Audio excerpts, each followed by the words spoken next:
board approve the agenda as presented. Okay, it's been moved and seconded. Is there any discussion? Hearing none, I will ask for all those in favor, say aye. Aye. Opposed, same sign. All right, it passes. So we will first turn it over to our student board representative, Erin.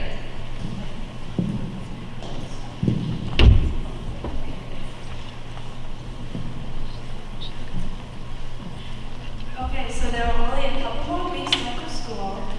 Scholarship night for many seniors was last night. The seniors graduate June 1st, with their last full day being the 29th, which includes a school-wide assembly where students in all grades receive awards for academics and extracurriculars. AP exams are mainly finished. For spring sports, girls soccer has a home game tomorrow against Cambridge. Softball has a game Thursday against Stafford. Baseball's next game is tomorrow at Lakeside. Golf has a conference meet tomorrow, and track has a meet tomorrow at Waterloo. Interact this month planned a fun outdoor event where grades faced each other, and then the grade that won got to play the teachers.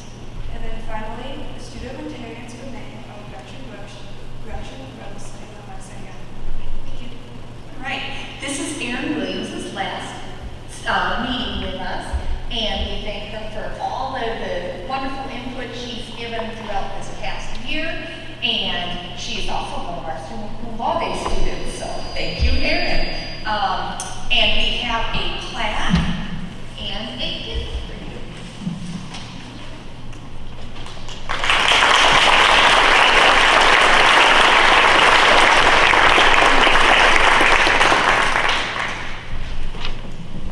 All right. Now, we will turn it over to Mr. Bill Vogel. And he will be recognizing the high school students, seniors who have earned the rank of summa cum laude, a distinction reserved for students demonstrating exceptional academic performance and a commitment to excellence.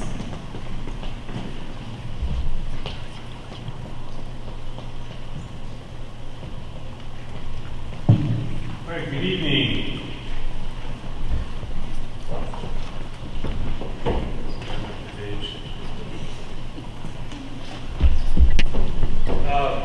Good evening. Again, I'm Gil Vogel, Principal of Lake Mills High School.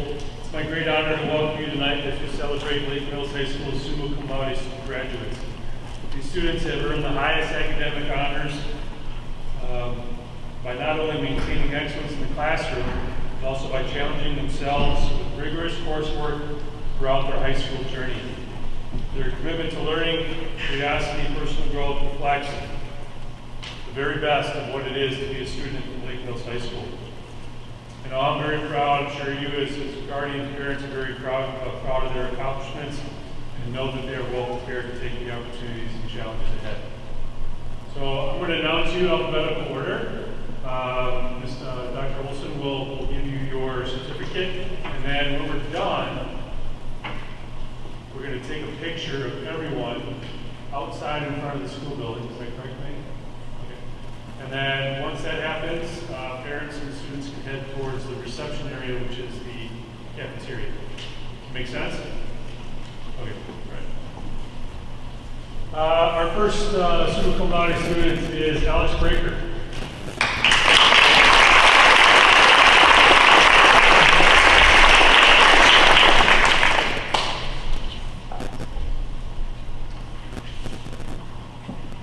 Zoe Buckles.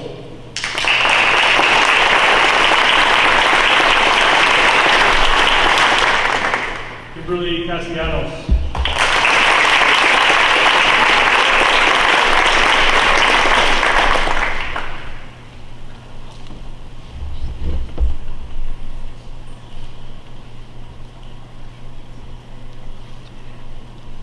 Clovis Kobir Torov.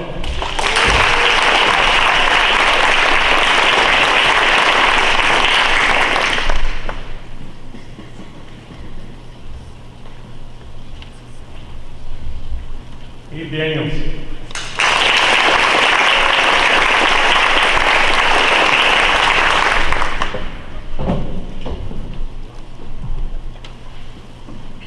Emilia Garcia Mercado.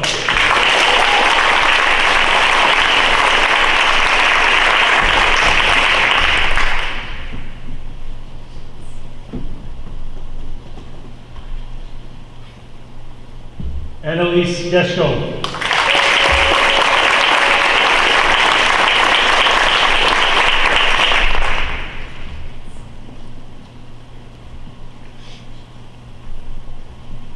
Gretchen Gross.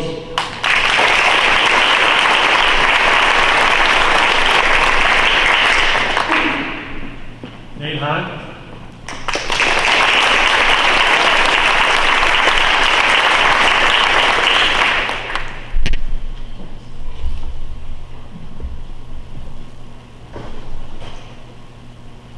Emma Kitsimble.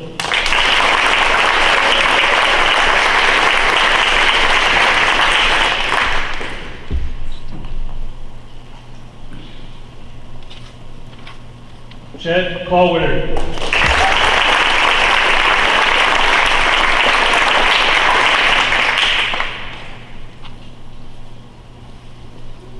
Max Kressner.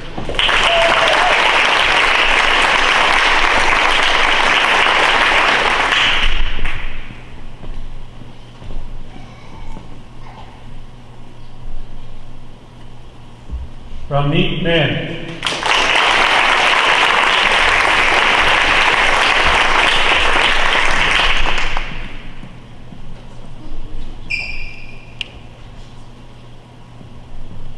Eric Mosier.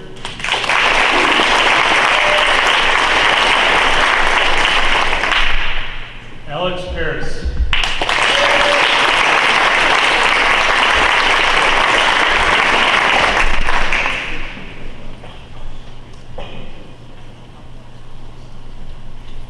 Tyler Patrick.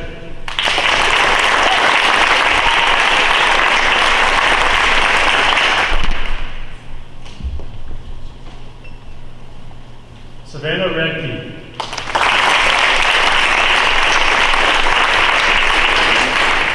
Max Rudebush.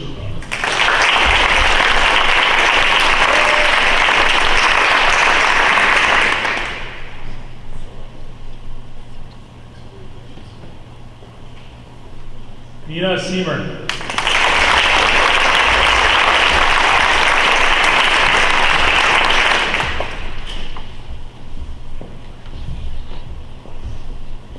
Hayden Sono.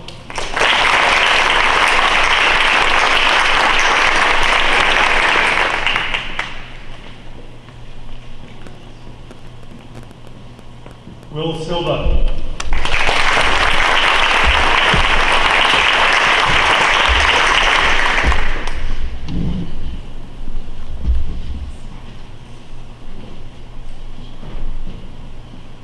Vivian Taylor.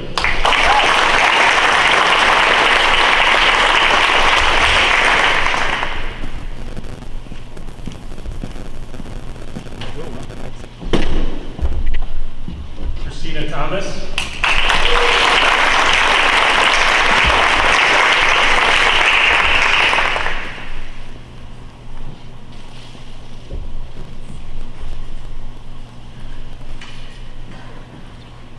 Kellen Foreman.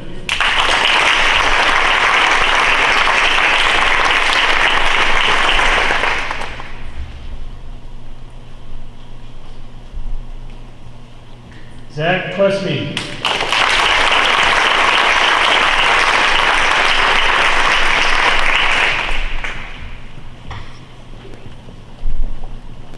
Bennett Walter.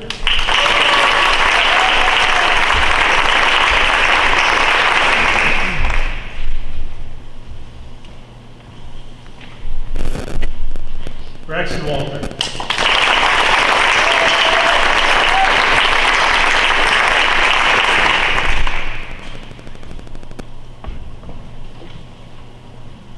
Aaron Williams.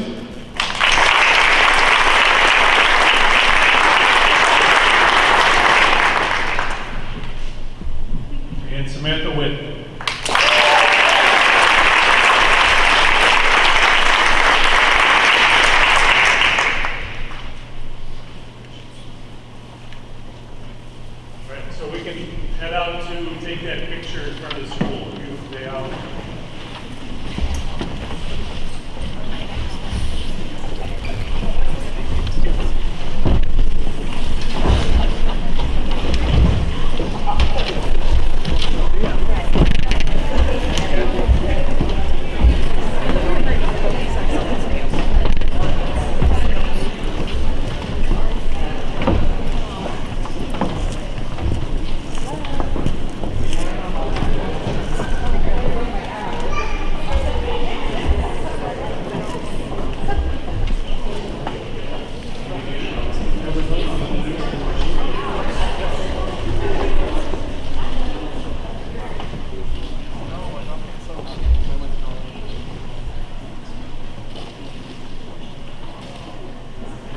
All right, our next item is a wonderful thing as well, and the Lake Mills Area School District School Board recognize and proudly celebrate with our staff members that are retiring at the end of the year, as well as those who have hit the milestones.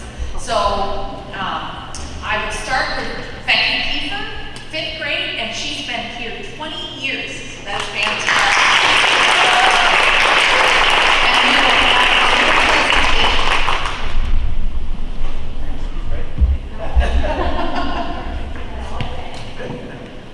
Well, first, I'd just like to say it's an honor to be able to be here and recognize the people who have spent their time, their life, really dedicated to this community. I'm thankful I could actually recognize 3 people today. I'd like to start with Becky. So, I guess I'm proud to recognize Becky for her 20 years of outstanding service as a 5th grade teacher in the Lake Mills Area School District. Becky's dedication to her students and her classroom community has made a lasting impact on countless young lives. I've gotten to observe how Becky focuses on building a trusting community through strong relationships in her classroom. She is a steady source of support for every student, always going above and beyond to ensure they feel seen, heard, and valued. Becky's ability to build a strong, inclusive, and caring classroom culture is truly remarkable. Her warmth, creativity, and commitment to education creates a space where students thrive, not just academically, but personally. Our school and community are incredibly fortunate to have Becky Kiefer as a teacher. Her passion, professionalism, and heart continue to inspire those around her. Thank you, Becky, for your 2 decades of exceptional service and for being a cornerstone of our community and our school building.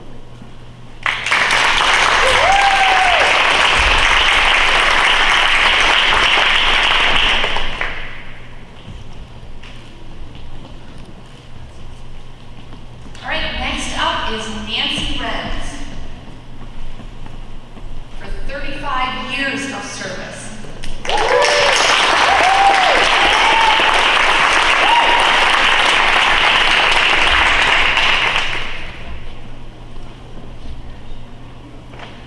I do this, and I know I can't look at her.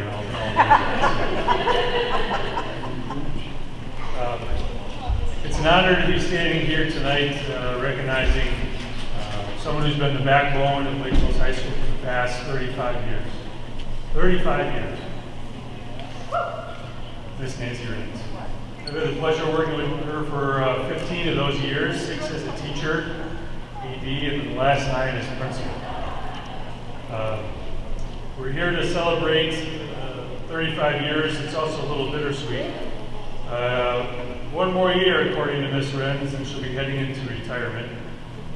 It's hard to imagine our building and the office without her, but we'll worry about that next year. Tonight we celebrate everything she's done for the past 35 years. If you ever visited Lake Mills High School, chances your first stop was at Miss Renz's, at Nancy's desk. Let's be honest, your fate might have been decided right there. She's been a gatekeeper for decades. We want to make sure the right people get through, and the wrong ones, well, maybe they come back, maybe they don't. She's greeted everyone with that Nancy signature mix of professionalism and just enough sarcasm to keep us all in check. Nancy's helped create an environment that runs smoothly, again, not because everything is always perfect, but because she is there to handle whatever may arise. You want to know something about Lake Mills High School? You want to know the last time the floor was refinished? Ask Nancy. Try to remember how many years in a row we beat Lakeside? Ask Nancy. Curious about a past student? Snow day in 1999. How to fill that one form out that no one else understands? Ask Nancy. Your knowledge of the school, its history, quirks, and traditions is unmatched. And what's even more impressive is that she's willing to share the knowledge with all of us, usually with a little smirk. And I thought you knew this by now, or did you read the bulletin? Another thing about Nancy is how she handles a million things at once. I've seen her answer the phone, reply to an email, help out students, give substitute teacher directions, and remind me of something I forgot, all about the same time. She somehow makes it look easy. Honestly, she's the reason the rest of us, and especially myself, are able to do our jobs. Over the years, Nancy has been a quiet support system for students, staff. Students have come to her for advice, staff have leaned on her during tough moments.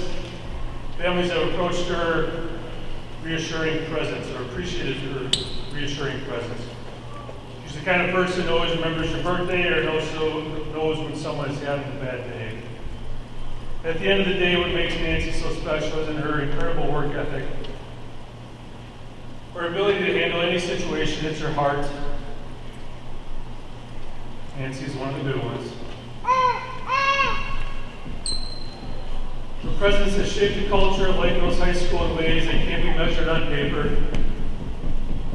She's been the person who knows about where everything is and how everything works at the high school. Nancy, we don't know how we're going to do it without you. To be more specific, I don't know what I'm going to do without you. You've given 35 years of your time, energy, and heart to the school, and we thank you for that.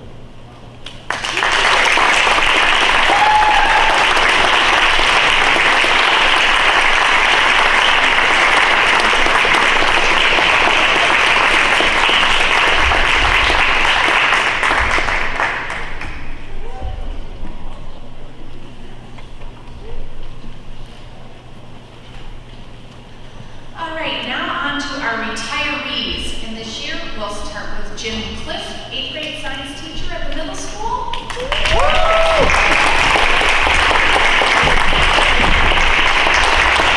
That's my dad!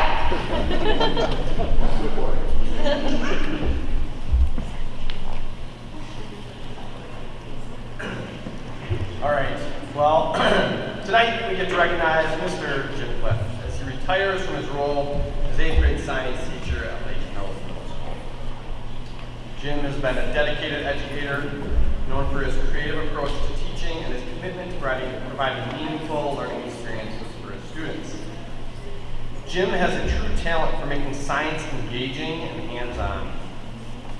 As probably everybody knows, when you've gone to the supermarket right around the middle of the year and you can't find a toothpick, that's thanks to Jim. One of the most beloved projects, as an example of his creating hands-on experiences for kids, is the Toothpick Bridge Project, a hallmark of Jim's classroom. His ability to spark curiosity and excitement in students has left a lasting impression year after year. In addition to his work in the classroom, Jim has contributed in many other ways to our school and our community. As the former varsity softball coach, he brought leadership and dedication to our athletic program. And for many years, he has been the driving force behind the 8th grade Washington, D.C. trip, offering students an unforgettable experience that goes far beyond the traditional curriculum. Jim's impact on our school is wide-reaching. Through his teaching, coaching, and organizing, he has shaped countless students' experiences in meaningful ways. We thank Jim for his years of experience and service, and wish him all the best in his well-earned retirement.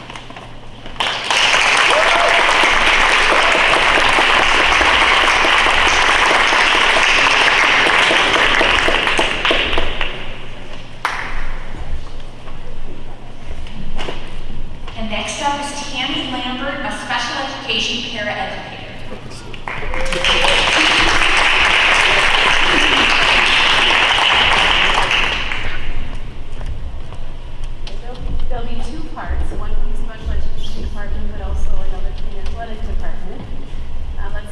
Special Education Department. We'd like to extend our appreciation to Tammy for her dedication and service as a paraeducator at both the high school and middle school levels in our district. She's been a consistent presence in our schools, building strong relationships with students, whether working one-on-one with students, assisting in classrooms, or stepping in wherever needed. Tammy brought care to everything she did. Her ability to connect with students and encourage them to grow has been a gift to our district. Thank you, Tammy, for your years of service, for making a difference in the lives of so many. From our athletic department, she's helped out there a lot. Over the past 4 to 5 years, and I did talk with Mr. Annan about this as well. He helped me with this part. Over the past 4 to 5 years, Tammy has consistently stepped up and provided invaluable support in the Lake Hills Athletic Department. Whether it's football, soccer, or basketball, she's been there for countless supervision duties, always willing to jump in and help with whatever is needed that evening. In football especially, he said our officials always enjoy working with Tammy. Her friendly conversation, sense of humor, and the snacks and drinks at halftime go a long way in making them feel welcome and appreciated. It gives Mr. Ann a great peace of mind knowing they're in good hands when she's there.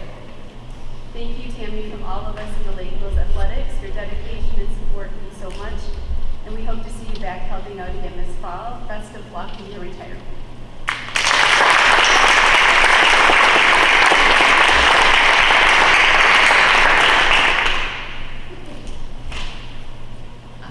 Chris Page is next, technology educator at the Lake Mills Middle School. He's also celebrating 30 years at Lake Mills School District.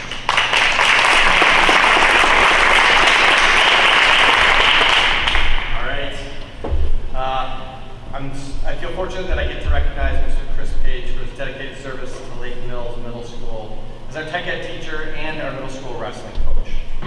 After years of inspiring students and supporting colleagues, Chris is retiring, and while we are excited for him, his presence will be missed. Chris has had a remarkable ability to connect with students, especially those who may struggle or feel disengaged in the traditional classroom setting. Through his hands-on approach in tech ed, he has opened the doors for many learners, helping them discover confidence, skills, and a sense of purpose. His commitment extended beyond the classroom as well, as he devoted countless hours to coaching and mentoring student athletes, always bringing energy, encouragement, and care. I will tell you, for a guy, I have not seen a guy that can move quite as well as Chris. When I've seen him out on the mat with those kids, he's still out there wrestling them. It's super impressive to me. In addition to his impact on students, Chris has been an exceptional colleague, collaborative, thoughtful, always willing to lend a hand or offer support. His sense of humor, his professionalism, and his genuine care for our school community have made him a valued member of our staff. We thank Chris for the many ways he has contributed to Lake Mills Middle School and wish him the best in his retirement. His legacy will live on in the students, athletes, and colleagues whose lives he has touched.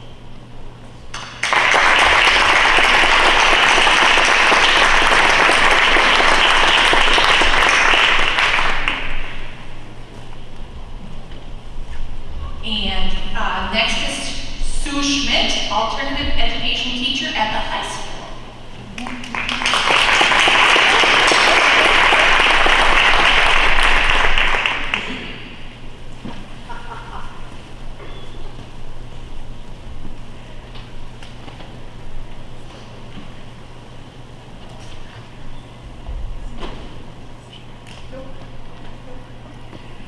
Miss Sue Schmidt. You know, Sue probably would have retired 5 years ago if it wasn't for me badgering her to stay. But Sue Schmidt retiring after 32 years in alternative ed.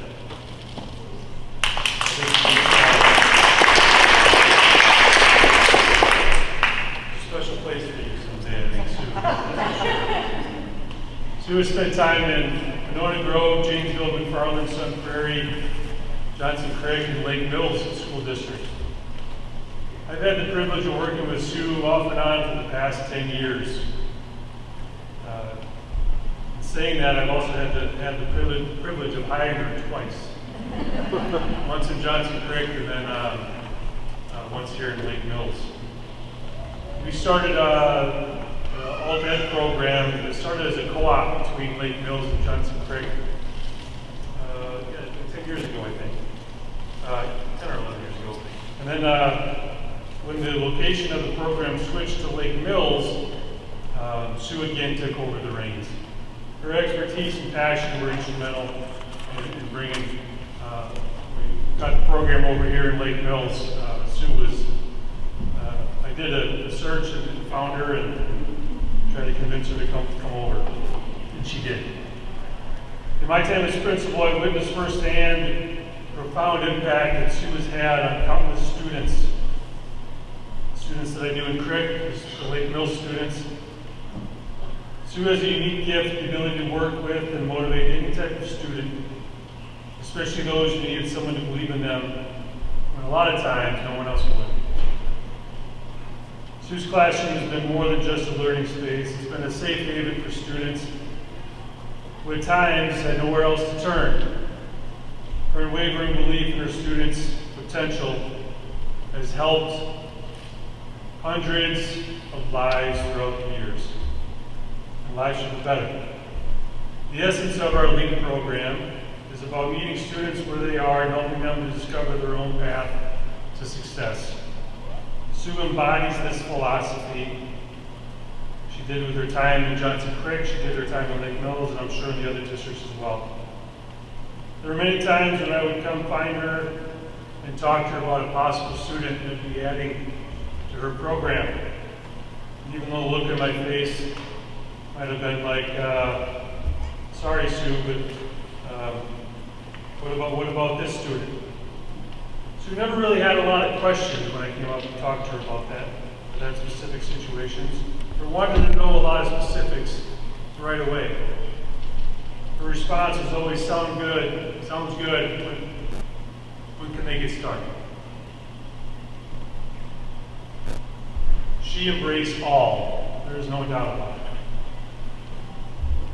Yes, there are challenges, but Sue found a way. I never had to worry, Sue found a way. Her ability to connect with students, understand their unique challenges, and guide them towards their goals has been the foundation of our LEAP program and our old Crossroads program while at Crick.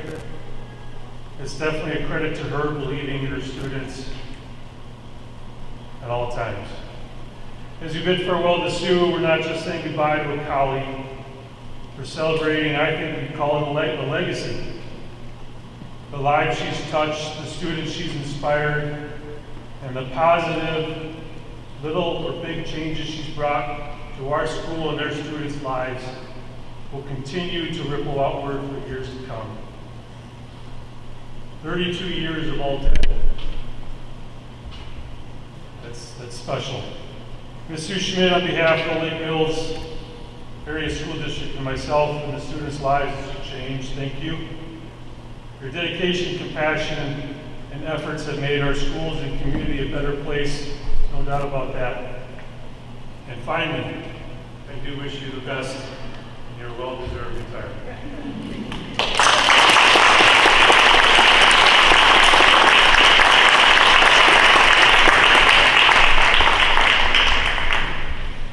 And John Wethall, custodian.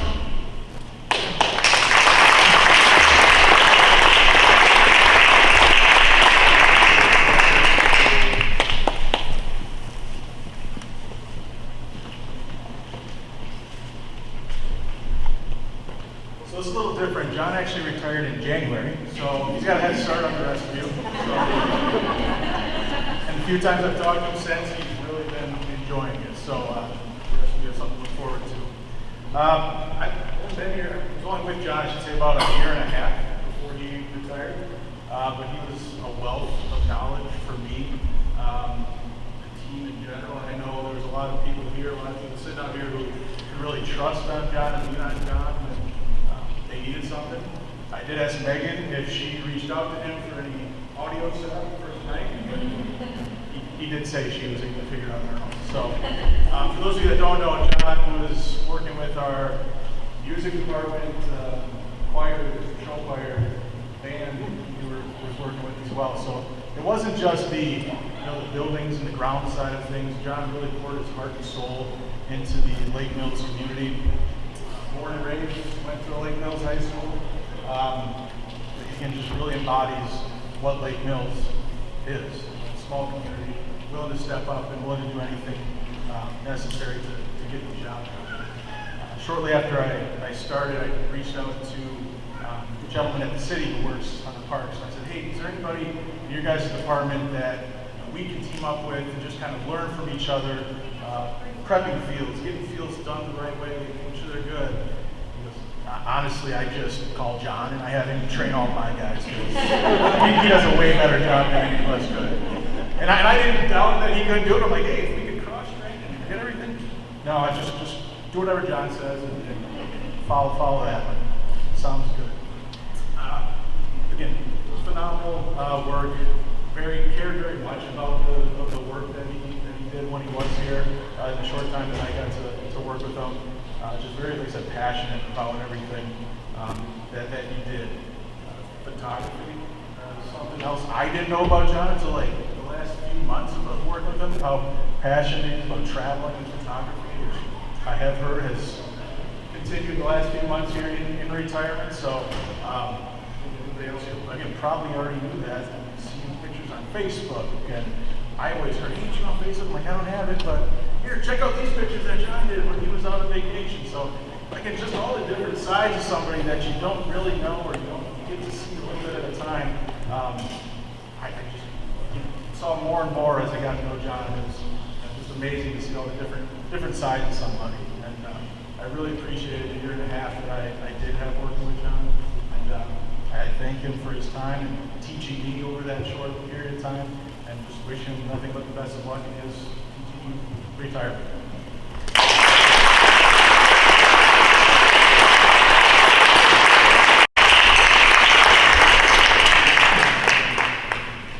I want to also thank the families that are here to support the wonderful staff that we have. And if at this time you want to, Megan's going to grab some pictures, and then feel free to join in the snacks and celebration if our high schoolers have to keep them all.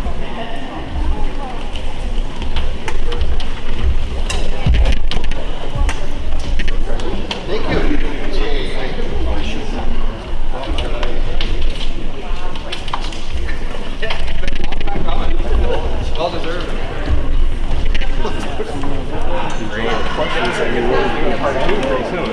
Part 2 is on the way.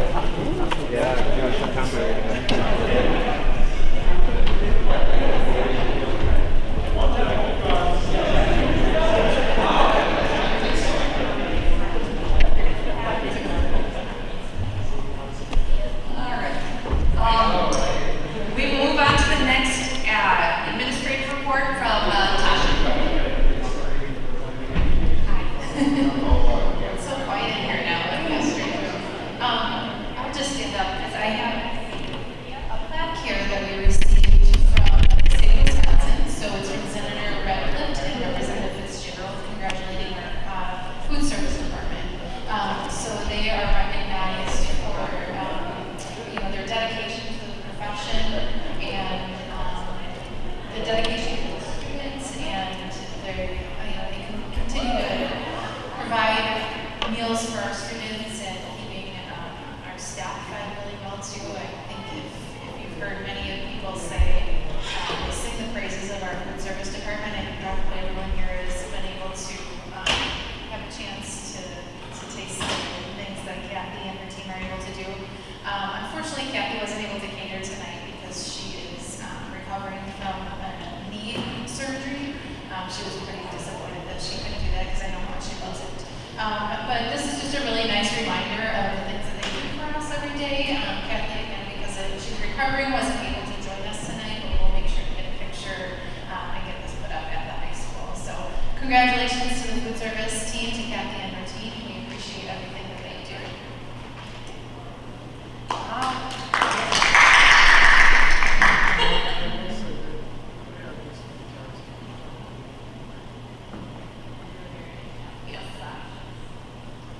All right, on to Dr. Olson's report.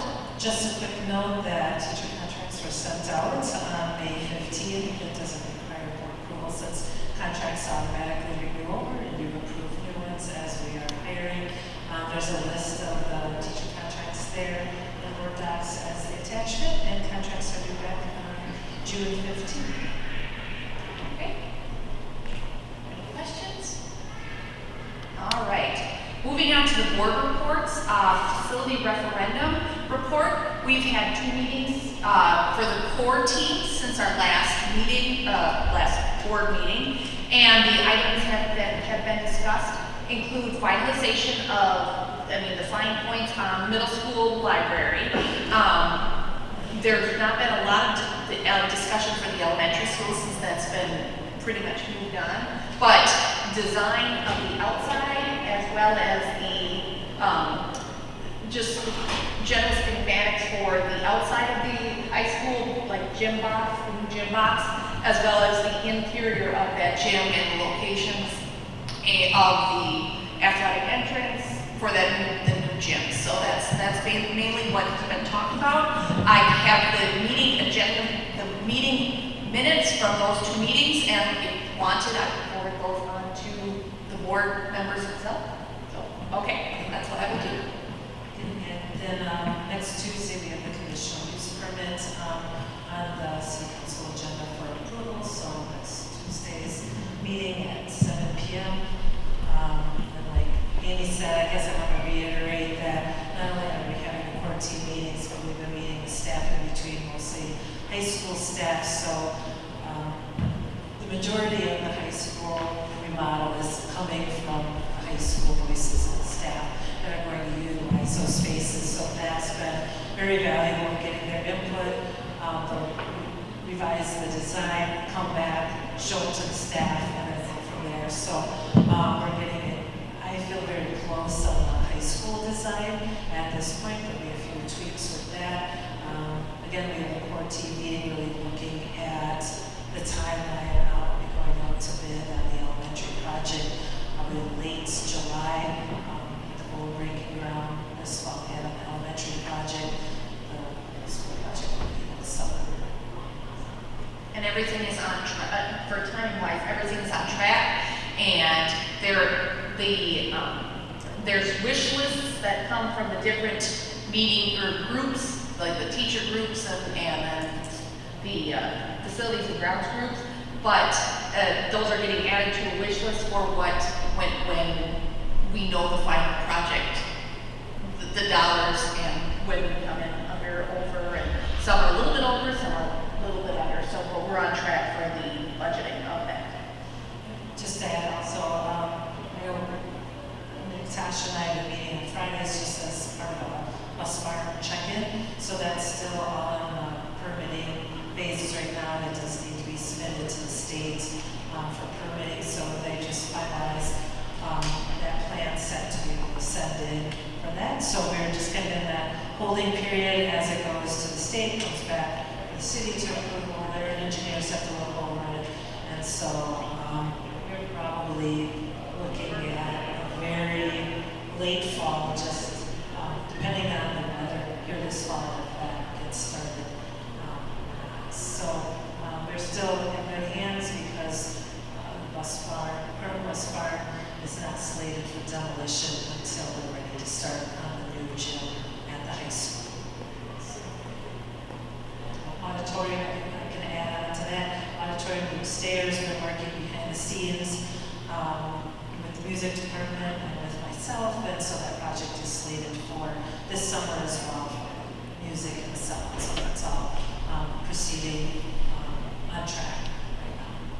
And then also attached to the board docs is the newsletter that I think it's coming, or it has come, or it's just slated to come. It's going to the printer.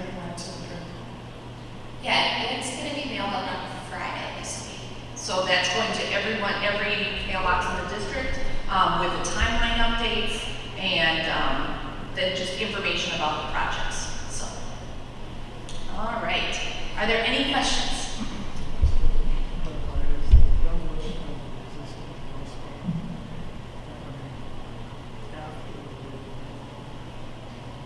So it has really nothing almost to do with the construction of the new bus barn.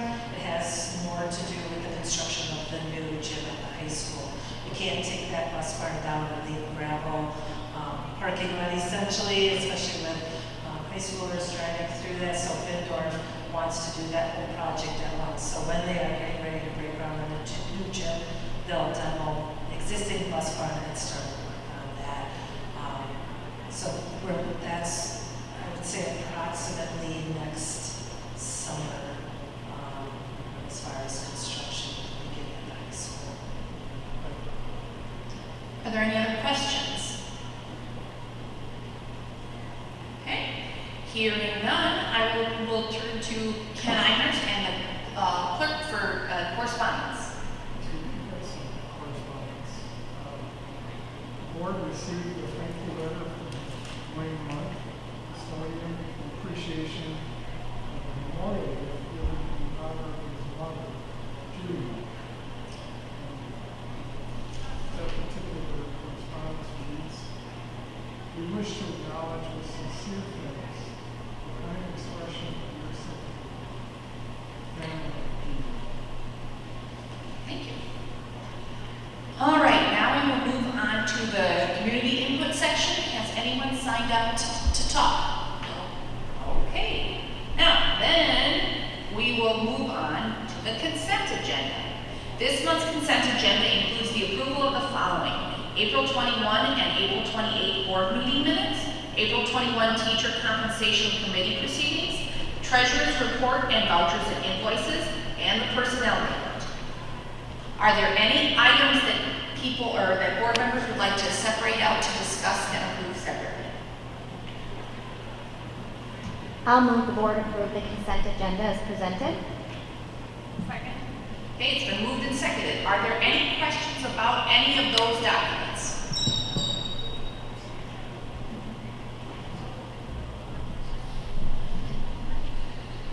Okay, then there's no, hearing no discussion or questions.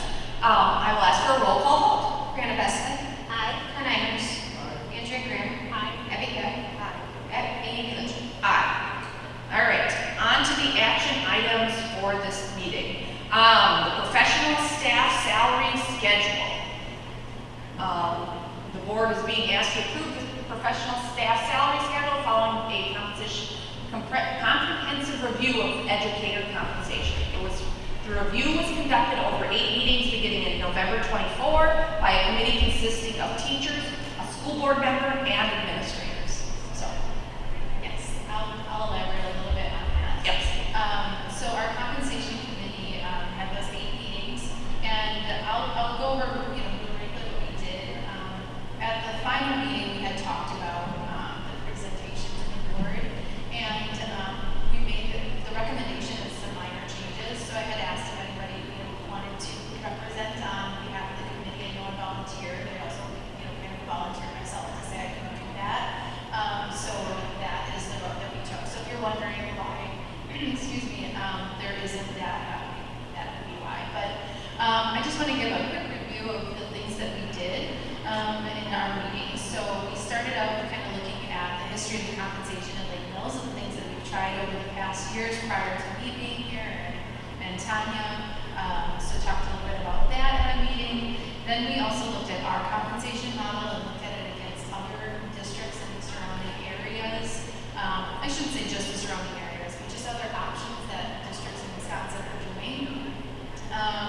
We discussed different scenarios and potential options for adjustments, and that happened over the course of a few meetings because we tried something and then we went back and I would run numbers and kind of those ideas, and then we would come back and talk about it and realize maybe that's not what the intention was, and so we tried something different. So that took a few meetings to go through and see kind of how things filtered through as we made those changes. Then we discussed in extent a little bit about how newly hired staff and then long-serving staff fit and move through the model, and that really led a lot of our conversations about how we want to proceed or how the committee wanted to proceed with their recommendation. In addition to that, we talked about that $1,000 increase from one step to the next, as well as the $3,000 increase, and how that impacted certain people throughout the schedule.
recommendation, and the draft is in board docs. Essentially, all we did, we left the numbers are the same, so really we're improving the way the structure of the model is.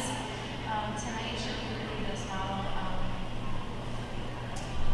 Any questions with that?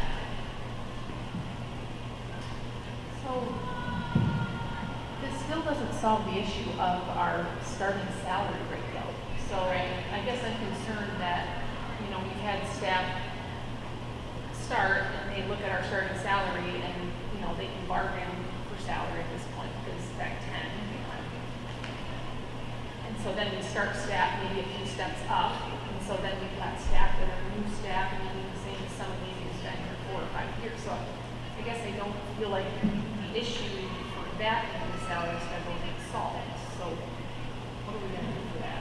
I would say it's probably not as irregular as what some think. I'd say they fall into pretty neat categories. There's maybe 1 or 2 outliers, but for the most part, they're in this range that they should be with years of service. We talked at length with the compensation committee, removing the bottom 3 steps. They were very opposed to it because they were trying to look, as what you were saying, as not having maybe a beginning teacher the same as somebody with like 3 years of experience. I think that's something, you know, what they're looking for is, I think, the totality of raises. So if you cut off the bottom 3 steps, they're looking for everybody to move up. So I think that's why we ended it here. So it's either really looking to the board to say you're going to stick money throughout the entire salary schedule so that that bottom, you know, dollar amount is changed, but thereby changing all of that. Right now, you can't do that unilaterally because we need to bargain with the union. You could do that as supplemental pay, but I would recommend going through negotiations with the union first. Union can only bargain base wage and the distribution of it up to 2.95 this year, which is CPI. So if the board would choose to go beyond that would be something the board would need to discuss as far as sticking additional money into the salary schedule, or if we wanted to go in a completely different direction with the compensation committee to go. There was a lot of discussion about that. It was just, It's a bit of a conundrum. It is. Yeah. It is. It's hard to make it feel fair. Right, and I think that's what it came down to. So it's like, I think everybody wanted their years of service acknowledged. I would say it doesn't always work like that in the private sector. It's really about market wages and moving everybody up, and not always about years of service. And once you maybe get your 5 years of service, and things tend to flatten out in the private sector. Historically, in Wisconsin, pre-Act 10, that wasn't the case, right? There's always steps and lanes. So I think it's hard to make that shift, but that's always been the case in Wisconsin. I think it's hard because the model was built not like the private sector for a reason, you know, because it's other benefits that we're getting as public employees. So now we're kind of stuck between, you know, you would be able to go to different districts and bargain and do all that, plus we're still like union-ish with, so yeah, it's just a really So, you know, you've seen so many districts going to an operational referendum just because of this point. So having a separate sum of money to be able to distribute throughout the entire salary schedule, and thereby, so I think the model I think is good, but it's really just really need to lift up every single cell, you know, in the salary schedule, and that requires some money to do so. Tasha and I have been talking, and we said, you know, the board may want to consider once we get through negotiations, which will happen 2 weeks from now with the union. You may want to look and see how the budget closes out at the end of the year. We may want to wait till the state budget is settled to see, are there any opportunities where you might want to go in and do any kind of supplemental raises this year, or start talking about other ways to move budget monies around, like larger sum of money to put into teacher salaries. So that can be done after the bargaining. That's kind Right. of, You can only bargain up to CPI. right. And then the other thing, I guess, just for you, like, for new hires this year, fresh out of college, is 43,000, is that where you think you would start someone that's fresh out?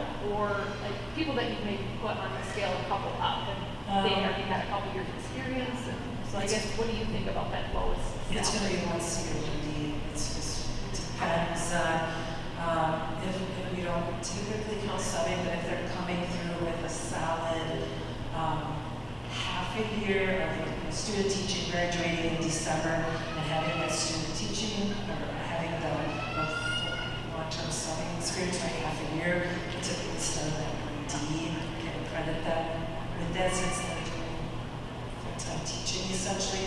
But I mean, we're talking with the compensation committee, we're trying to really stay about as true as we can to years of service. It's not easy because our salaries are starting to be a little bit lower than surrounding districts. All right, well, that gives us next steps then. Thank you. Yeah, I guess I was gonna say I agree with Andrea in the fact that I guess I anticipated the group a little bit to look at that bottom level, but I think in some of our conversations we had before, there weren't really any green staff in the group, right? Some of them had been here for a little bit longer, and so I'd be curious to see, you know, even those incoming newbies, comparing those wages, like she said, it's competitive, and we have a shrinking pool already, and so we have to figure out how to, you know, attract great teachers, but then like you said, helping them in this situation at the top to retain those great teachers as well. And so I think, yes, as we continue the conversation, making sure that, you know, we continue to get good teachers, because we've got teachers that are retiring and we need to fill those shoes, and they're big shoes to fill. So can I clarify too, because I feel like I've heard some mixed things. I know that we're saying steps, but I'm also hearing years of service. Do they somewhat coincide with each other?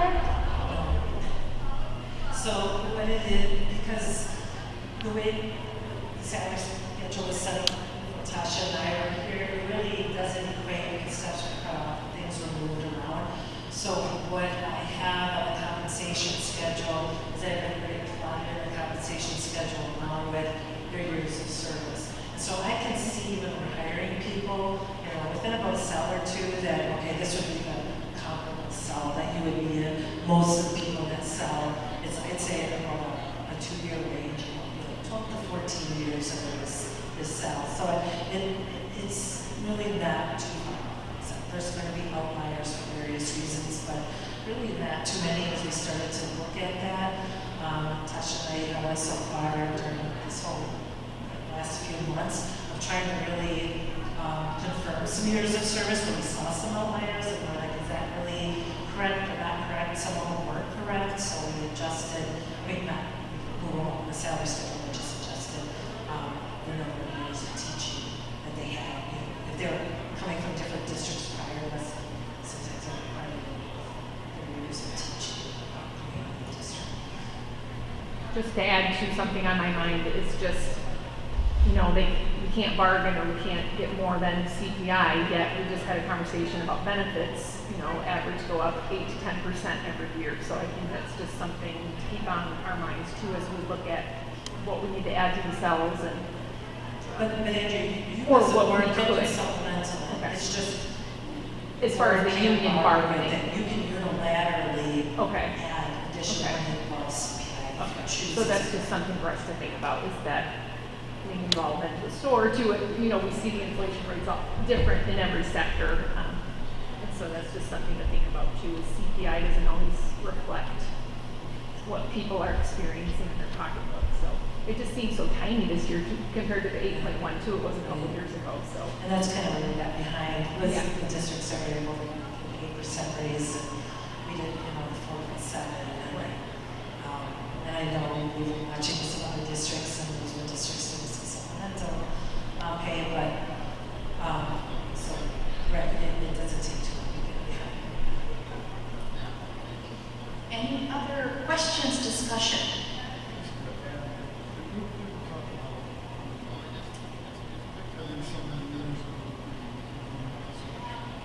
Right, good point, and just, that, so we did say we'll have a cycle coming back and re-examining the salary schedule because it did kind of get stale.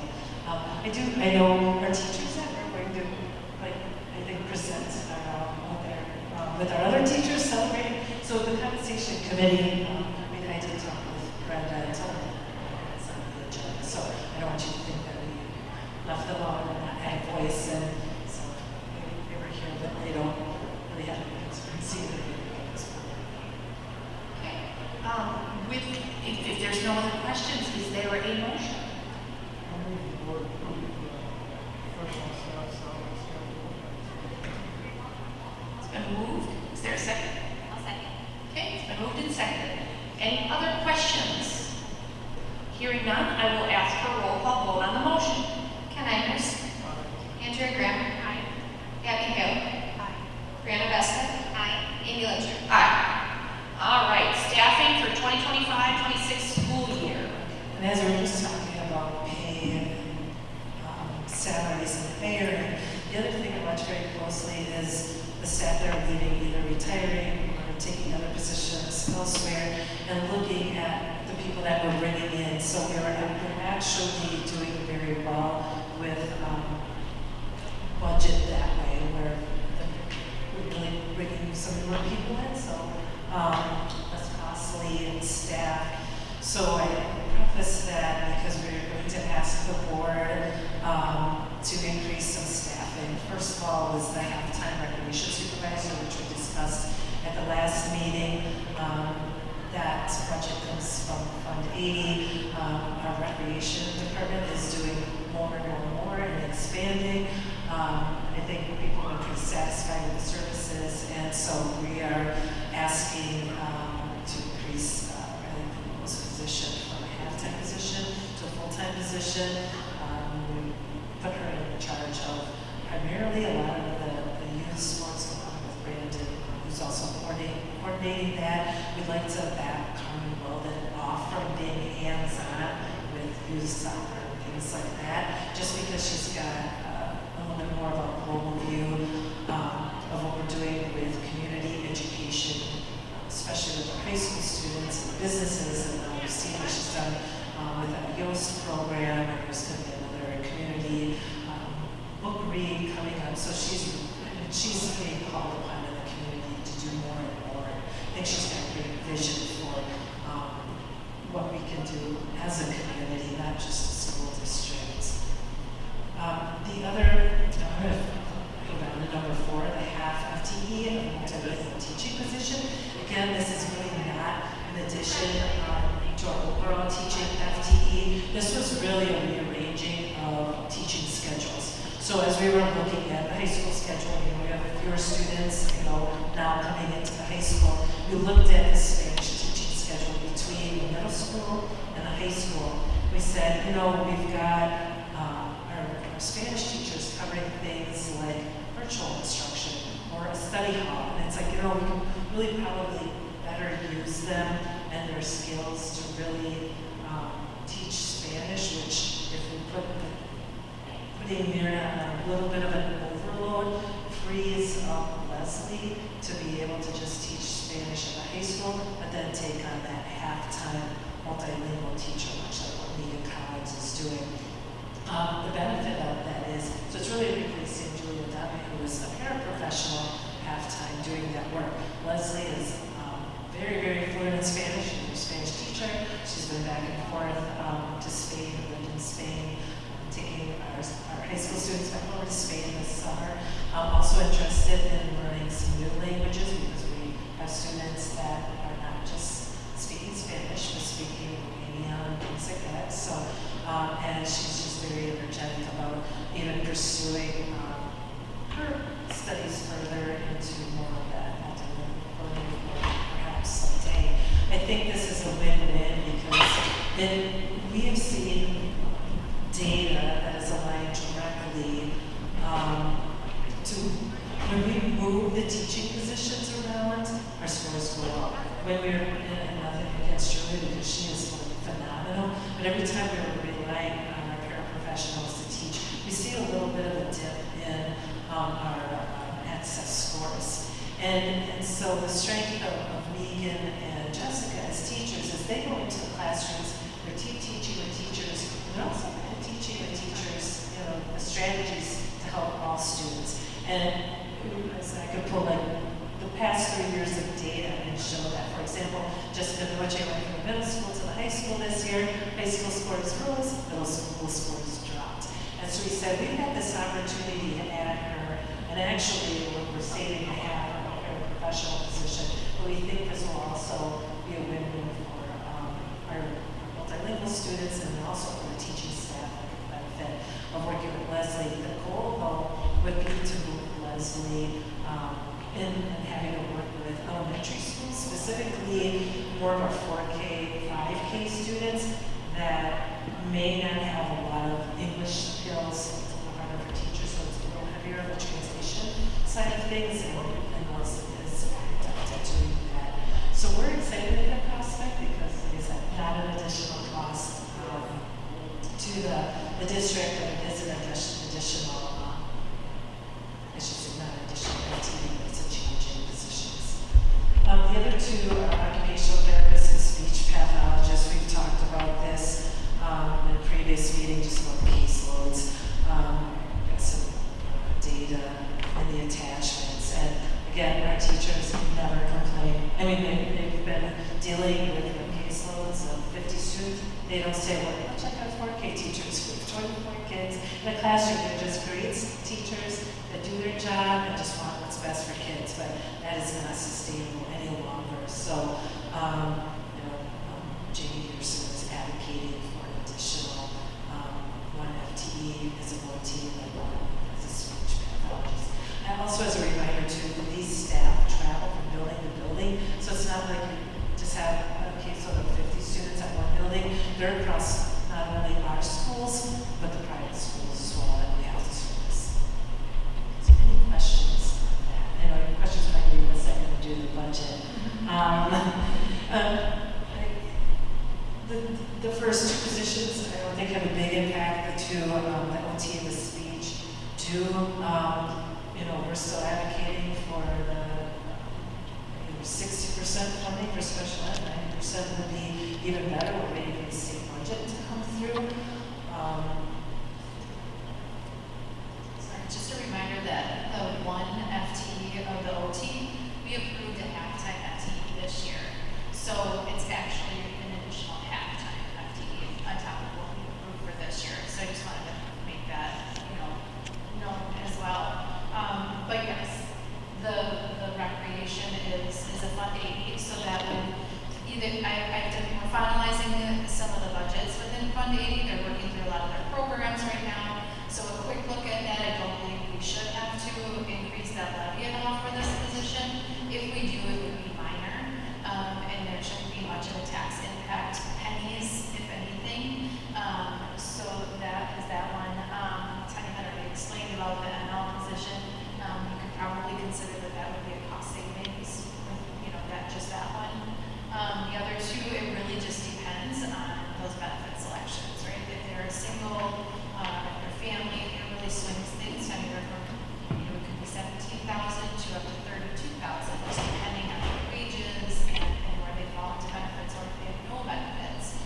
So it could be anywhere between the $70,000 up to $110,000 between those two positions. It's just really hard to put an exact dollar amount. Excuse me, depending on what they're deciding on doing. And that doesn't include any other, at time I preface, we're having retirees, we're hiring some people into those positions that might be newer, so they're going to have a smaller wage. There's going to be some savings there as well. So without having kind of all that hiring completed, it's hard to really filter it down to say what this would completely impact or what the salaries would be overall. But that's kind of, hopefully that helps with that question.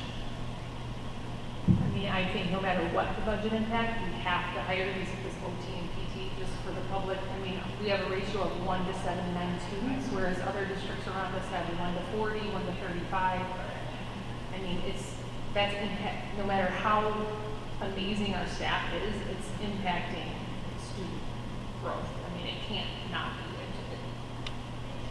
I know they're amazing people and they find time and they are creative how they deliver services and all of that, but that just has to change. So I think we need to tweak. I agree. And thank you for pointing that out. Like you said publicly, it's good for the community to know that we have staff members that are carrying those caseloads, and these are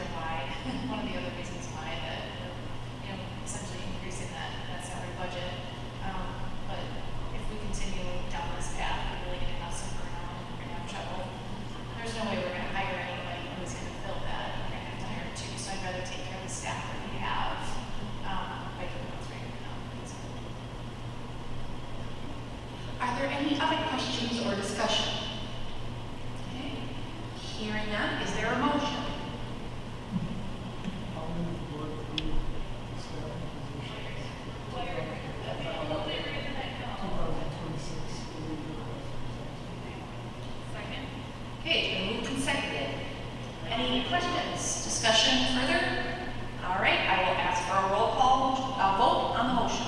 Andrew Graham. Aye. Abby Kell. Aye. Brianna Bessick. Aye. Ken Ivers. Aye. Amy Lynch. Aye. All right, the solar project.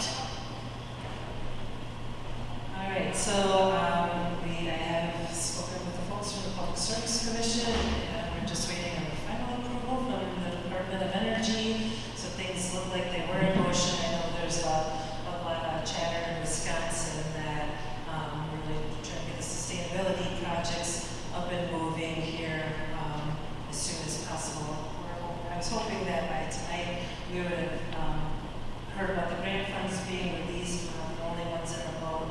And then same boat, so I know that everybody's waiting from the federal board to get the final permission from the state of Wisconsin on that. Public Service Commission is of Wisconsin funded grant. We're just waiting for that final agreement from the Department of Energy. So we've been in constant communication with them. Obviously, we wouldn't move forward with the project until we had the funds. We always choose to do so with be able to charge that portion of the project back to the grants. So I have Bill McDowell here again who graciously volunteered to attend just to see if there were any, I guess, further questions about that. I guess I would say again, I just sent you a video tonight that South Prairie School District released about their solar project. They didn't do any of the grant funding, they just did it through district funding and direct pay and some donations. And they were excited, I think, about their 5 to 5.5 year payback schedule on that, and we're much lower than that. So, so any questions? So, I'm glad to hear things. Yeah, Ken. Glad to hear things are moving along. It really does seem like the right thing to do. My question would be, because what we've seen sometimes is for the grants, the federal government will approve the grant, but then not send the money. Is there any, would we be getting the money first, or is it just approved before we start? So the state of Wisconsin has the money, they're just waiting for the final federal approval, so the money is coming from the state. We're not waiting for the money to come from the federal level. The direct pay, however, is part of the federal level, so the 30 to 40% piece of that funding is, from what I've been reading online. We don't expect to see that probably after December of this year. So like any projects that are being done, I'm encouraging you to get all of those in. So in order to take advantage of that direct pay portion of that project, they have to be done this year. So this year, the signals that everyone's getting is that since that was approved by Congress, but in the bills that you're trying to pass now, will take effect in 26. If this happens in 25, that direct pay will happen. So then can I just reiterate and clarify, I guess, what Ken said? Are we starting the project before we get the funds? We are not starting the project before we get the final email that says that the funds are released. And so that's why we have a motion written that it's contingent on the full approval and release of the grant funds. So it's really, that's why I've been calling the Public Service Commission weekly. They don't have any information yet. So, I mean, it will come down to a timing piece of that, with the roof replacement of the elementary project. As long as we do that this year, it's not going to impact because we could do that while school is in session. The roof project's a little different because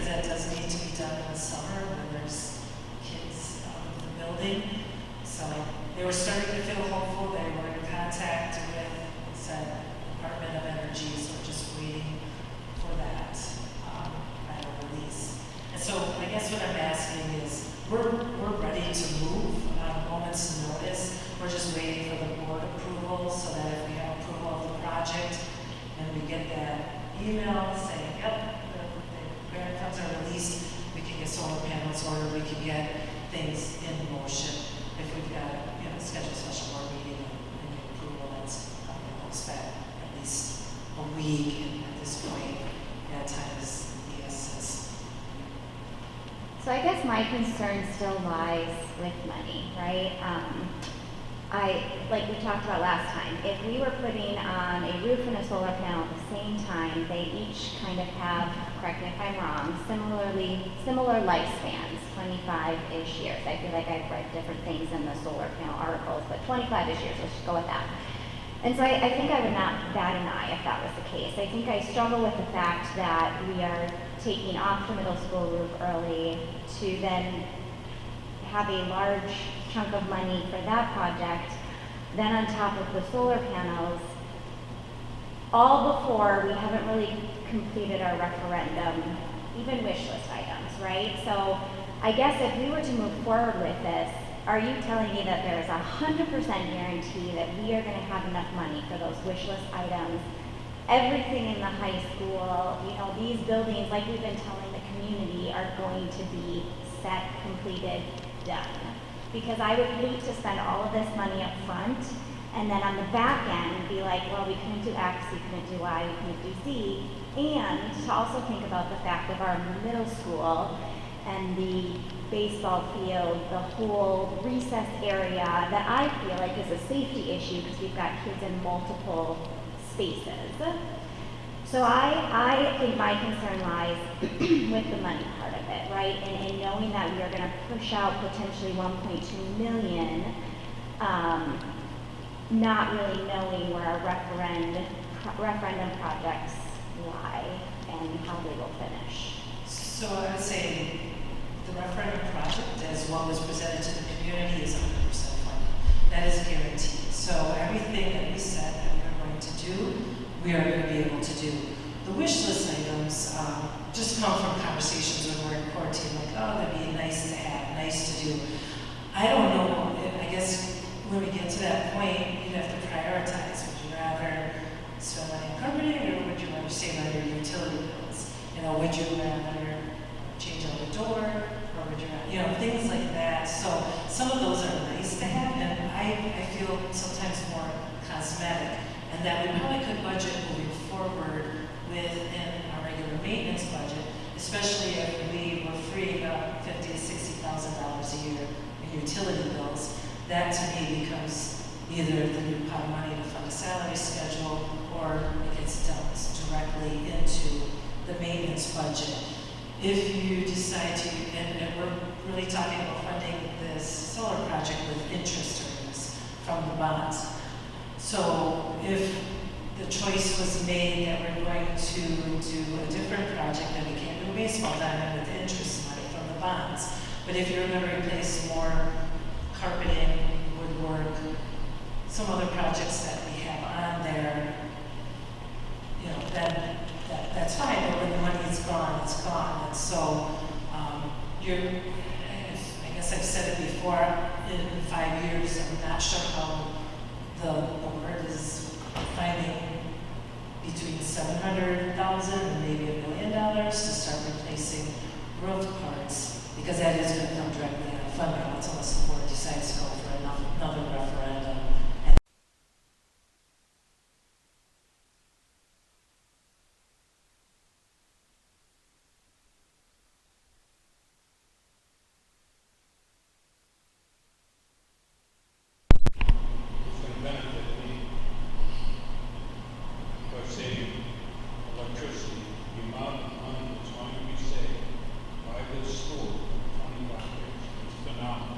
Yeah, I totally hear you on that, and I think that's where I'm in this balance act of how do the taxpayers feel, because yes, there is this, savings that we're getting from it, but I also feel like there's a lot of other costs incurred along the way for things that we need to do. And then I guess, can I ask you too, okay, so we get the middle school roof, right? That's gonna kind of be simultaneously running together.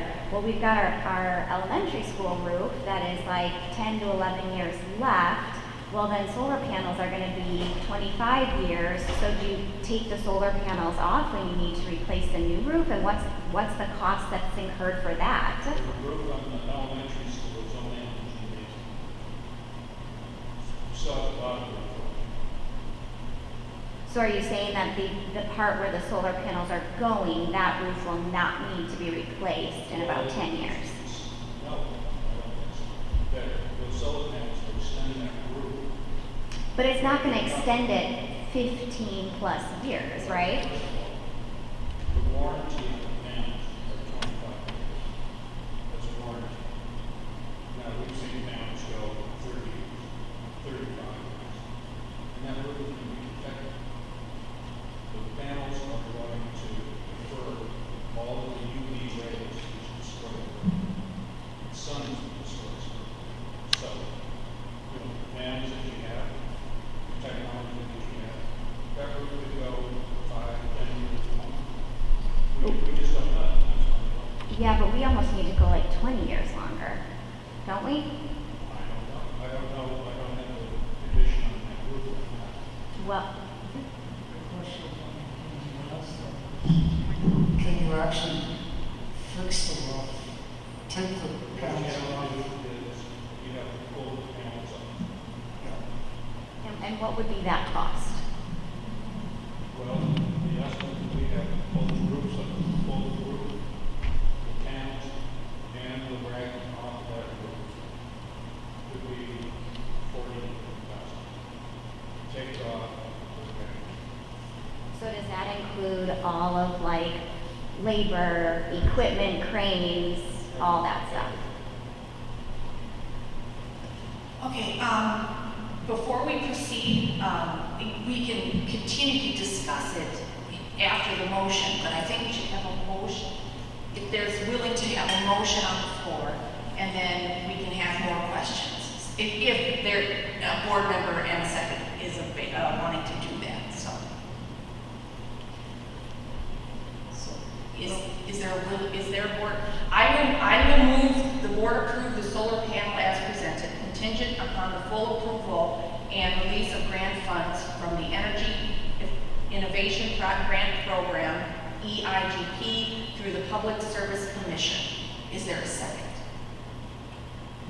I'll second. This is just a motion, and then we can further discuss it. Yeah. I'll second. Okay, now it's been moved and seconded. I apologize for interruption, but now we can continue to further discuss and have additional questions. So just to clarify, it seems like some of what might be perceived as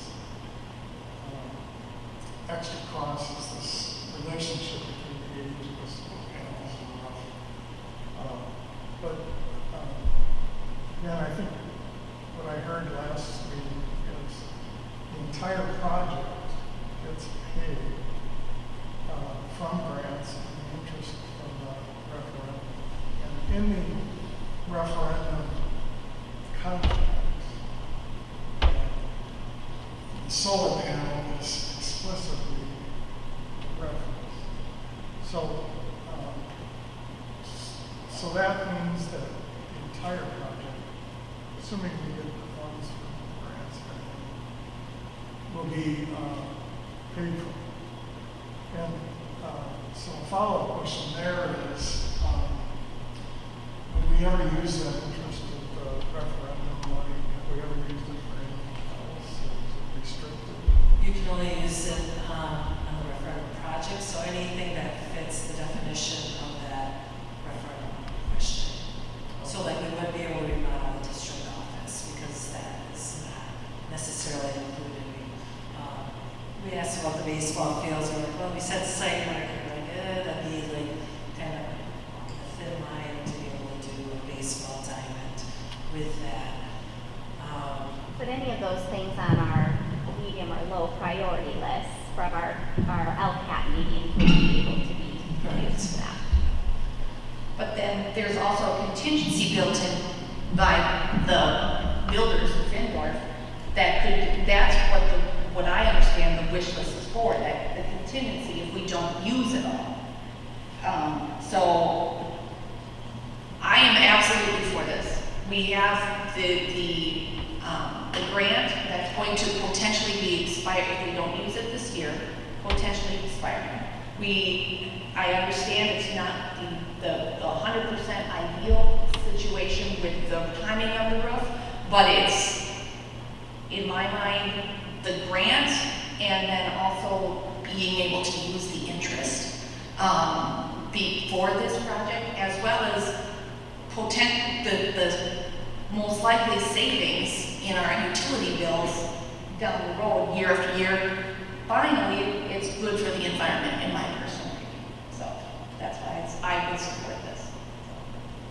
I mean, I would say I support this because of the grant money, the return on investment, like you said, over time is going to benefit everyone in our community to be able to put that money toward other things over time. I think I agree with, or I was concerned like Ken was, is that we're seeing where the federal government already gave money for things and now they're taking it back. So that is my concern, is that we do have a portion of this that is funded through the state of Wisconsin, but we do have federal grants as well. So we are rolling the dice a little bit on some of this, but I also don't feel like I want to be paralyzed as a school district due to the federal government's issues. So I feel like we roll the dice because it's going to be good for our bottom line, good for the environment, and unfortunately we'll have to deal with the issues later if we're out some federal grant money. But isn't the motion written that if the federal government says no, then you don't do it? It says full approval. Yeah. I think you're referring to the direct pay money, which is a separate grant funding, which they have guaranteed through the end of the year because it's still part of the Biden's Infrastructure Act, so they have to honor that through to the end of the year, but they're starting to tell people why. So we're saying we're not starting this until the state of Wisconsin grant money is released, correct? Right, the state's money that we get released, the bigger grants. Right. So there is a portion of it that is still tied to the federal government. The direct pay, Correct. the direct pay is still active. They have to pay that out, but it's not going to be there after the end of They this have to pay that out based on who, you know what I mean? Like, I think Yeah, we're all, I you know what what I you're mean? saying, right. But, so it is a worrisome, honestly. There's always probably Yes, a chance. but I do feel that we've got to go for it. I'm like 80-20, you know, and I got to go with the 80. So.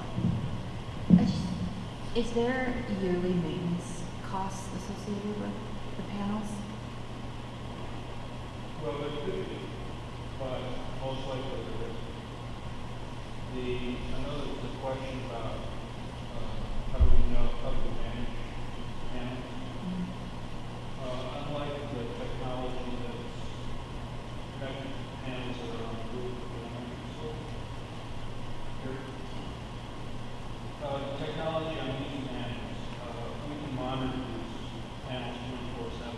As a matter of fact, we can monitor each panel separately.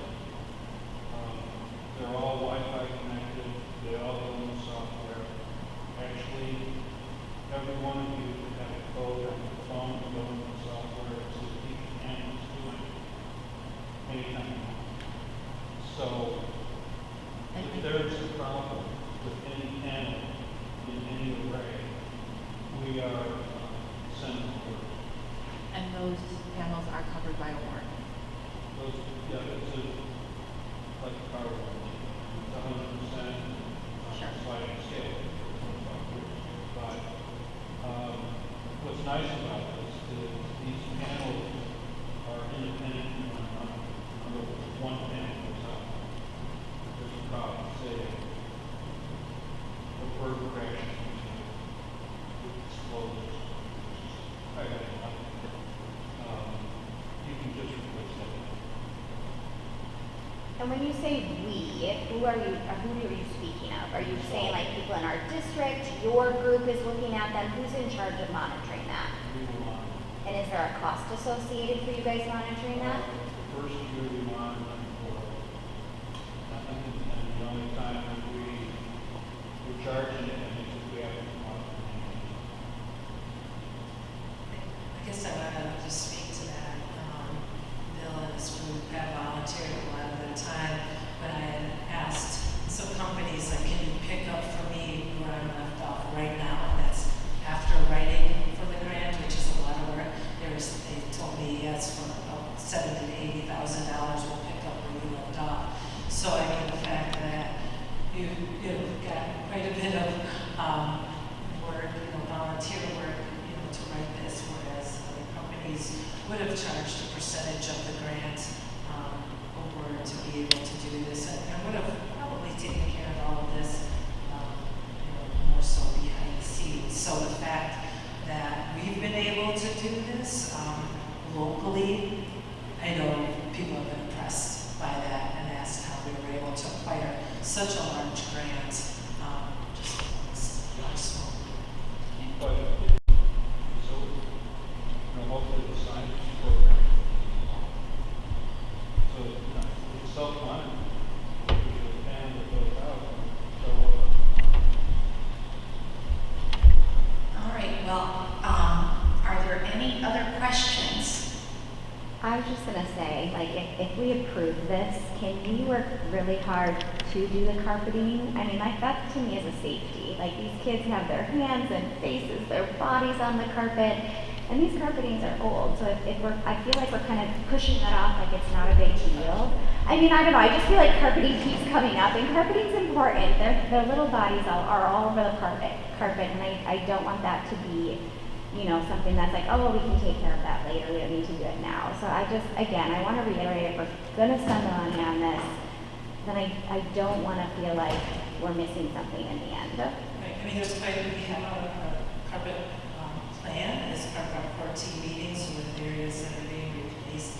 I would say carpet is much like roofs, you don't replace it all at once, right? So there should be a 10-year maintenance plan where different classrooms are being replaced, where the LPT is being replaced, gym floors are being resurfaced. So that's just part of the yearly maintenance budget that will be taken care of, roof replacement plan, parking lots, things like that. So we should be able, if you keep up on regular maintenance, be replaced. But there is quite a bit of flooring, which you're reading that's being replaced as part of this referendum currently.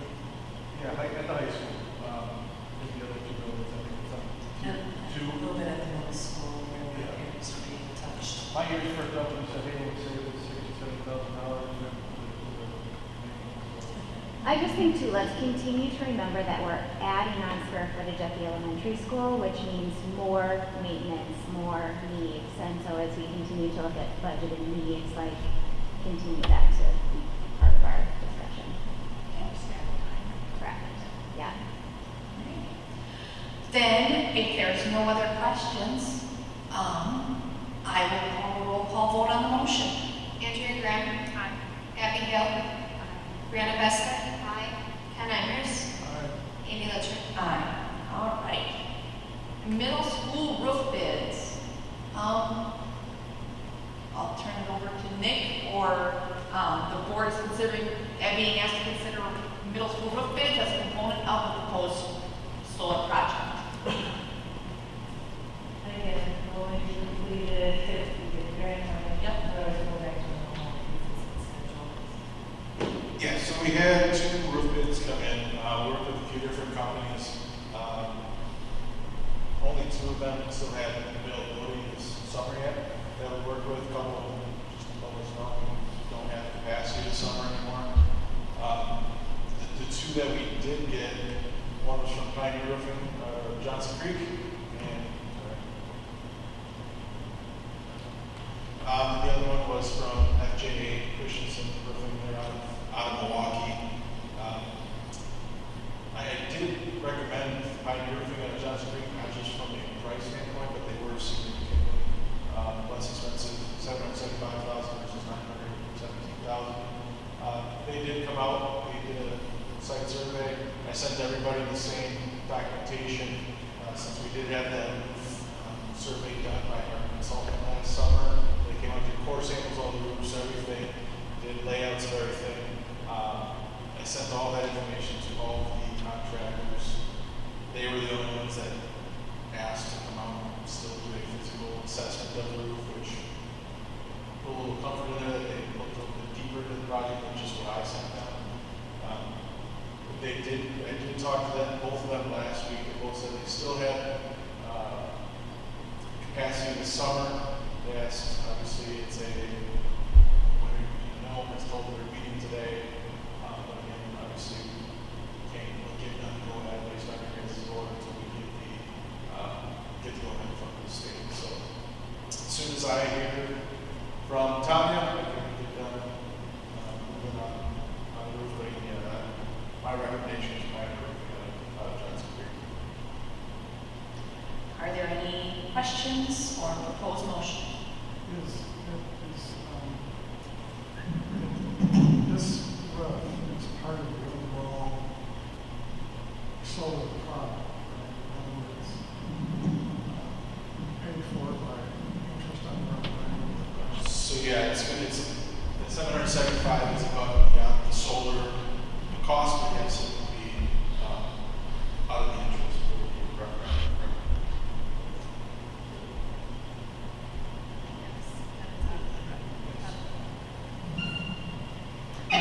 How do you ensure that the roofs are installed properly? Because I have heard that, as we talk roofs and their lifespan and the issues of things.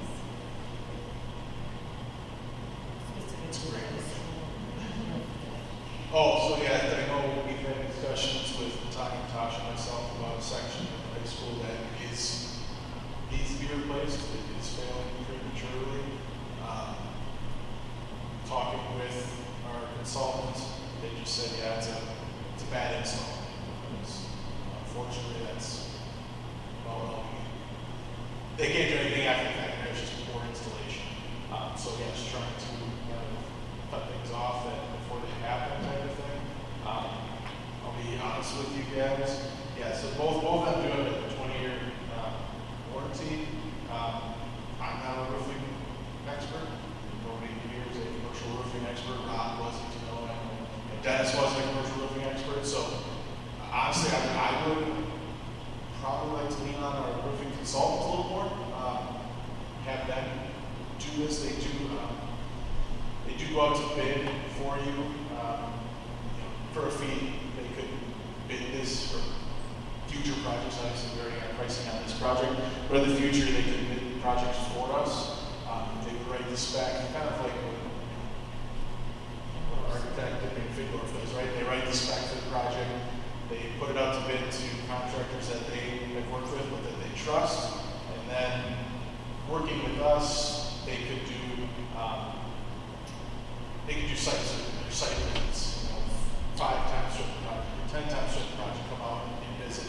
That's all kind of cost and township. I actually looked at that for the high school a little bit on the project.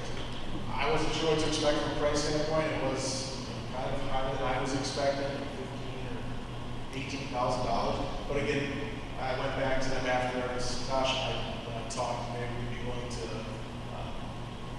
not negotiate, but maybe we can come out once in the beginning, once in the middle, once at the end of the installation process to make sure everything's done properly. Again, that would cut down on our costs, so we're not going to come out here 10, 15 times during the installation. So there are those opportunities for us. I'm not sure I can reach out to them on this project. It's something that we'd be willing to do from a site survey standpoint. Again, I can go up there and look, they're working hard, but don't know how they're doing everything down to the T. That's my expertise. That's what they do every day. When you say the warranty, obviously the 20-year warranty, and then would you if there is a problem, follow up with the warranty, and following that, do you have the records from the high school install, if there was a warranty for that project? So that section I'd have to go back specifically and look at. I don't know. It's a tough thing too, because the high school roof has so many different sections that have been done over time. This 10 10,000 square feet here, 5,000 over here, so kind of breaking down what contractor did what sections. I would have probably worked with Tasha and Roseanne to kind of try and piece that together. But it is something that If I remember right, a lot of those sections did have those warranties. right. This one's a little older than most recent ones. It's not a 2018. It's not a 2020 section. Like some of the lunch area, it's kind of from the lunchroom to the new addition up front. That in between section, there's kind of above the kitchen, all the way up to the library. So a pretty large section. Yeah, that wasn't one of the more recent ones. But it would still be under the 28. It should, yes. I believe it was 13 or 14 years, something in that range. But I think roofing warranties. We roofing definitely need to look into the So I warranties. think but roofing warranties, I feel like are kind of like your house roof, right? Like, hey, yeah, it's a warranty, but it's the manufacturer is warranty, and now your contractor has to go fight it, and they might give you pennies on. I agree. But just kind of dampening expectations in terms of what they might actually do for us on that. All right, any other questions? All right, is there a motion? I'll move the board approve the middle school roof bid on Pioneer Roofing, amount not to exceed $775,000. Including only the solar project. Is there a second? Second. All right, it's been moved and seconded. Any other questions? Hearing none, I'll ask for a roll call vote. Abby Hale. Aye. Brianna Bessette. Aye. Ken Ivers. Aye. Andrea Graham. Aye. Amy Litchfield. Aye. All right, the Wisconsin School Nutrition Purchasing Cooperative 66.0301.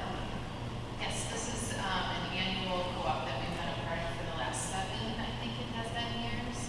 And it looks every year there seems to be more districts that are joining this co-op. So it's been a really great purchasing co-op for Kathy and her team. The membership remains the same as it has at least the last couple of years, $300, and it doesn't have the food service fund.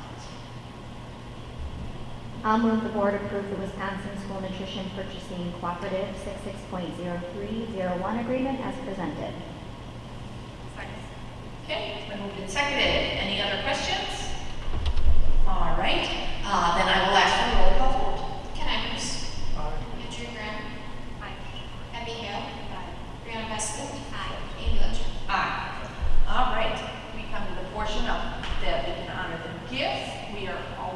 I am always so impressed with the community support of the Lake Mills Area Lake Mills Area School District.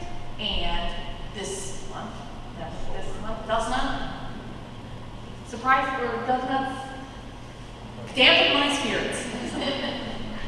I'll move the board thank St. Vincent de Paul for their generous donation of over $1,700 to help fund a communication device for one of our early childhood students. When insurance did not fully cover this cost, the organization was contacted and immediately stepped in to cover the remaining balance. Their board went above and beyond, making phone calls, sending letters to the device supplier to ensure that the student received what was needed. The process was far from simple, but their persistence and advocacy prevailed. Thanks to their dedication, the student now has access to a communication device both at home and at school, providing critical communication support. Thank you, St. Vincent de Paul.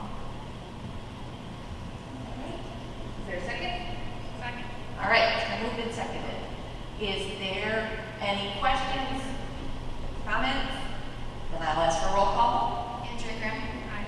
Abby Hale. Aye. Brianna Bessette. Aye. Ken Ivers. Aye. Amy Litchfield. Aye. All right, so upcoming board agenda items on Monday the 16th at 5 p.m. in Lake Mills City Chambers. Student dues and fees are one of the action items, nursing services, WIA membership, and then a continuing discussion of the cell phones, policies. Right, and I have been talking with parents on the side about the cell phone issue. What I'd like to have is wait till school gets out and then start to put together a plan. We focus a good portion of our admin team meeting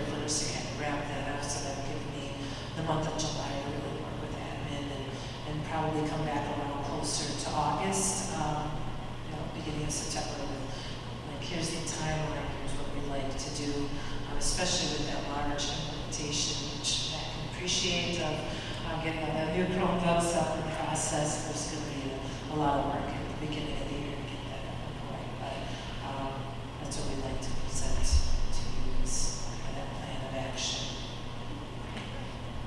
So this is not really for next meeting, I had a thought that I wanted to get out there. So, because just sometimes in our conversations about our healthcare too, it's like, we're just so small, and these, Yes. it's just a self-funded one. Right, so. Yeah, every time we meet with, we start looking at different strategies, we keep other vendors in mind, so I'd say we're watching that closely. We don't just automatically renew every year. All right. Then, with that, we will have a motion to move into closed session.